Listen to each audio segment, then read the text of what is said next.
নমস্কার, খেলবাজের পক্ষ থেকে সকলকে স্বাগত জানাই। আমি রয়েছি আপনাদের সঙ্গে অনির্বাণ। এই মুহূর্তে রয়েছি জৌহারতী ক্রীড়াঙ্গন। আর ইতিমধ্যে ইস্টবেঙ্গল দল তাদের সাংবাদিক সম্মেলন শেষ করে ফেললো। আপনারা সকলে জানেন যে আগামীকাল বেঙ্গালুরুর বিপক্ষে আইএসএল এর আরও একটি ম্যাচে নামতে চলেছে ইস্টবেঙ্গল দল, এবং সেই উদ্দেশ্যেই আজকে সাংবাদিক সম্মেলন। এবং সেই সাংবাদিক সম্মেলনে বেশ কিছু প্রশ্ন উঠে এলো অস্কারের স্ট্র্যাটেজি নিয়ে, এবং এই দল যে পারফরমেন্স করে চলেছে। যদিও চেন্নাই ম্যাচ ইস্টবেঙ্গল দল 3 পয়েন্ট পেয়েছে, কিন্তু তা সত্ত্বেও যে প্রদর্শনটা দিয়ে এসছে খেলার, সেই প্রদর্শনটা নিয়ে কিন্তু বেশ কিছু প্রশ্ন উঠেছে। আমি সরাসরি চলে যাব আমার সাংবাদিক প্রতিনিধি সুদীপ্ত দা। সুদীপ্ত দা, আজকে সাংবাদিক সম্মেলনে এই অস্কারের স্ট্র্যাটেজি নিয়ে যে প্রশ্নটা উঠলো, সেই বিষয় নিয়ে আপনি কি বলবেন? দেখো, চেন্নাই ম্যাচে ইস্টবেঙ্গল জিতেছে। চেন্নাই এই মুহূর্তে লিগ টেবিলের কিন্তু অনেকটা নিচে রয়েছে, পয়েন্টের ইয়েতে। তো সেই হিসেবে দেখা যাবে ইস্টবেঙ্গল ম্যাচ জিতলেও অস্কারের বিভিন্ন স্ট্র্যাটেজি নিয়ে বিভিন্ন সময় বিভিন্নভাবে সমালোচনা হয়েছে। প্রাক্তন ফুটবলাররা স্ট্র্যাটেজি নিয়ে তার সমালোচনা করেছেন। কি স্ট্র্যাটেজি নিয়ে? ইস্টবেঙ্গল আগের ম্যাচে দেখলাম আমরা 3টে ডিফেন্ডারে চলে গেল, এবং সেই নিয়ে অনেক রকম মানে মাঝ মাঠে লোক বাড়ালো, অন্যরা ফরওয়ার্ডে একা এডমুন্ডকে রাখা হলো। এই যে স্ট্র্যাটেজি, এই স্ট্র্যাটেজি নিয়ে কিন্তু অস্কারের যে স্ট্র্যাটেজি ছিল, এই স্ট্র্যাটেজি নিয়ে স্বাভাবিকভাবেই একটা প্রশ্ন উঠেছে। তো আজকে সাংবাদিক সম্মেলনে, যে বেঙ্গালুরু ম্যাচের আগে, কেননা বেঙ্গালুরু ম্যাচ কালকে রয়েছে, আজকে সাংবাদিক সম্মেলন একটা গুরুত্বপূর্ণ বিষয় ছিল, যে এই গুরুত্বপূর্ণ বিষয়ে সাংবাদিক সম্মেলনে অস্কারের স্ট্র্যাটেজি নিয়ে প্রশ্ন উঠবেই। অস্কারকে জিজ্ঞেস করা হয়েছিল যে সামনে বেঙ্গালুরু, চেন্নাই থেকে অনেক শক্তিশালী প্রতিপক্ষ, তারা যে দলের রাহুল ভেকে, রায়ান উইলিয়ামসের মতো প্লেয়াররা রয়েছে, সুনীল ছেত্রী রয়েছেন, সুতরাং আরো তো ম্যাচ উইনার প্লেয়াররা রয়েছেন, সুতরাং তিনি যে এই যে স্ট্র্যাটেজিতে খেলছেন, এটা তো সমালোচিত হচ্ছে। তো এই বিষয় নিয়ে তিনি কি বলবেন? একটা নির্দিষ্ট লক্ষ্যে এগোতে চাইছেন, সেই লক্ষ্য নিয়েই তিনি কিন্তু তার দল সাজাচ্ছেন। তার যে স্ট্র্যাটেজি ভুল, সেটা কিন্তু তিনি মানলেন না। পাশাপাশি তিনি আরো একটা কথা বললেন, যে চেন্নাই ম্যাচে আমরা দেখেছিলাম, তুমিও দেখেছো, যে চেন্নাই মুহুর্মুহু আক্রমণ করছে। ইস্টবেঙ্গল ডিফেন্স থেকে শুরু করে একটা সময় খেলার নিয়ন্ত্রণও ওদের হাতে চলে গেছিল। কিন্তু এই বিষয়টা নিয়েই যখন অস্কারকে প্রশ্ন করা হলো, তখন অস্কার কি বললেন?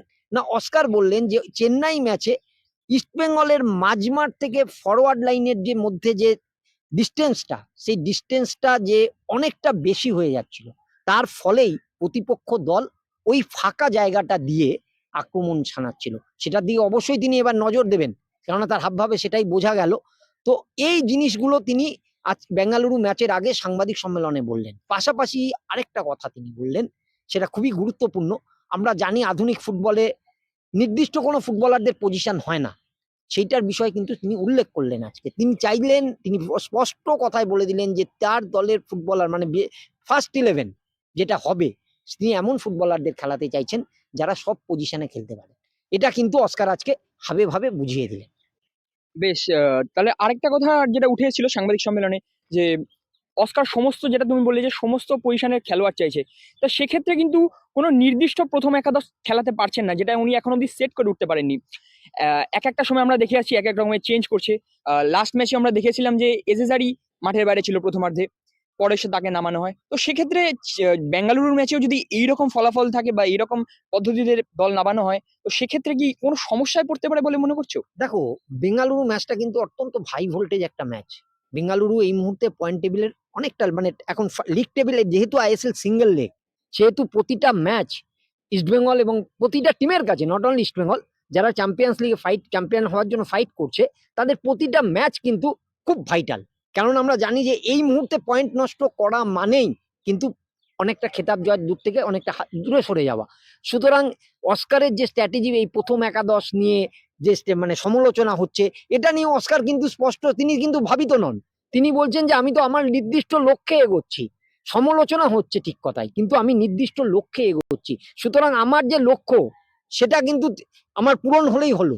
আমি নির্দিষ্ট যে লক্ষ্য চাইছি, সেই লক্ষ্যেই আমি এগোতে চাইছি। সুতরাং আমার প্রতিটা ম্যাচে, এটা স্বাভাবিক ব্যাপার, সমালোচিত হবেই, কেননা আমি এখন অব্দি ফার্স্ট 11, তুমি প্রতিটা ম্যাচের বলো না, ফার্স্ট 11 ইস্টবেঙ্গল ক্লাবের মানে ম্যাচে প্রতিটা ম্যাচে চেঞ্জ হয়ে যাচ্ছে। সুতরাং সেই জন্য সমালোচিত তিনি হচ্ছেন। অস্কার ম্যাচ জিতছেন, হয়তো কোনো ম্যাচ জিতছেন, কোনো ম্যাচ ড্র হলে সমালোচনা হবে, কিন্তু জিতলে সমালোচিত হবেন না। কিন্তু তবুও অস্কার ওই একটা কথাই বলছেন, যে আমার নির্দিষ্ট যে লক্ষ্য, খেতাব জয়ের জন্য আমার যে নির্দিষ্ট লক্ষ্য রয়েছে, যে পরিকল্পনা আমি যেরকম ভাবে দল সাজাচ্ছি, সেটা কিন্তু আমার ওই নির্দিষ্ট লক্ষ্যের জন্য। এটাই হচ্ছে আজকের সাংবাদিক সম্মেলন, এটাই বললেন। আর একটা কথা তোমাকে যেটা বলে রাখি, সেটা হচ্ছে আমরা জানি গত ম্যাচে নাওরেম মহেশ সিং, হ্যাঁ। মহেশ সিং নাওরেম কিন্তু ইস্টবেঙ্গলের একটা গুরুত্বপূর্ণ ফুটবলার।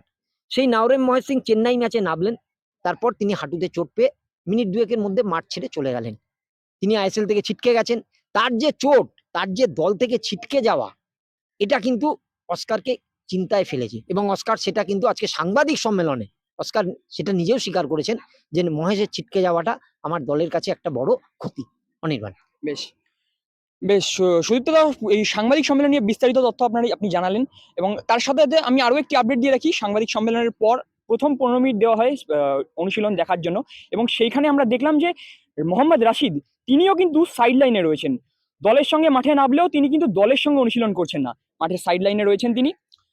সম্ভবত পরবর্তী ম্যাচেও তাকে পাওয়া নাও যেতে পারে সেক্ষেত্রে। এবং আপনারা আসুন, আপনারা দেখে নিন পরবর্তী সময় সাংবাদিক সম্মেলনের কিছু মুহূর্ত, এবং সর্বশেষে ইস্টবেঙ্গল দলের আজকে অনুশীলনের কিছু মুহূর্ত।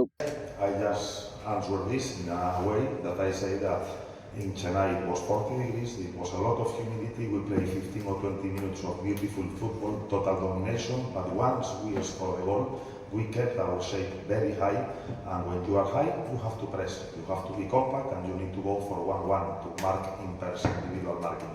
If you cannot do that, you are going to give the initiative to the opponent. Before Chennai scored the goal, they were already telling us, they were already knocking on the door because we were coming late in the press. And what I'm telling, the reason is because we were having a lot of distance in between lines and in between players. If you saw what happened after we scored the second goal, the team understood perfectly that in that moment we were reshaping, we were a little bit lower and not allowing them to circulate the ball, to dominate the central areas and to create spaces outside. So it was a learning for us what happened in Chennai, especially after we scored the first goal, and it's also a learning, a positive learning, what we did when we scored the 2-1, that when we are reshaping, it's not only that they are not going to draw the game, it's that we have the capability to score the third one, and this is exactly what happened in the last game. One more time, I'm going to answer that we are going to keep doing this continuously. Every player has to play in every position, we do reading of the game, we know what are the rival strengths, the rival also do tactical changes, so I want players that play in the position that our understanding of the game needs. I told you before that primitive football is about sticking to one system and put a player in one position, and let's see what happens in the game. We are not there. We prefer to think in modern football, fluidity, relations, changes of positions. We need to read the connections on the left, on the right, on the back, on the front. We need to understand if our rival is having superiority in central areas, on the wings, on the back, on the front.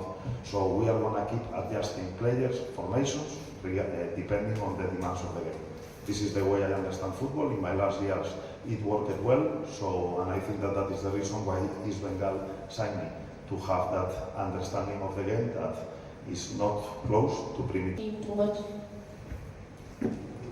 Shubham also to everyone. I hope all of you have a happy Bengali New Year.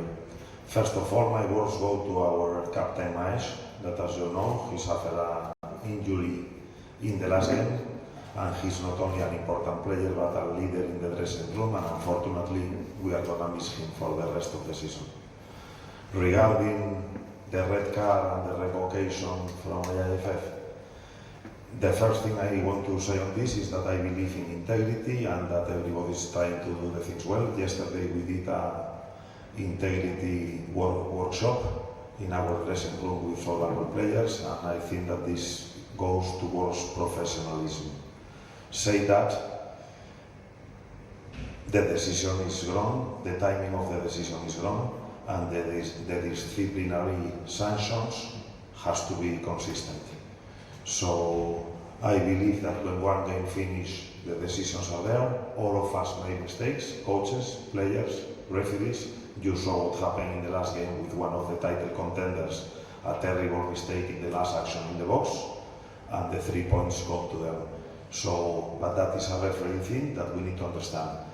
But the action of Sanchez, I saw on the spot, the referee took the decision to put a red card, and it cannot be that 24 hours before a game we are playing with the disciplinary sanctions. We are preparing the game from 6 days back. We are analyzing, we are counting all our game preparations, are considering that Sanchez is not going to play, and today morning we'll wake up with the decision that Sanchez is going to play. So my question is how a referee, how an official will make interpretation of this decision. Is he gonna doubt tomorrow?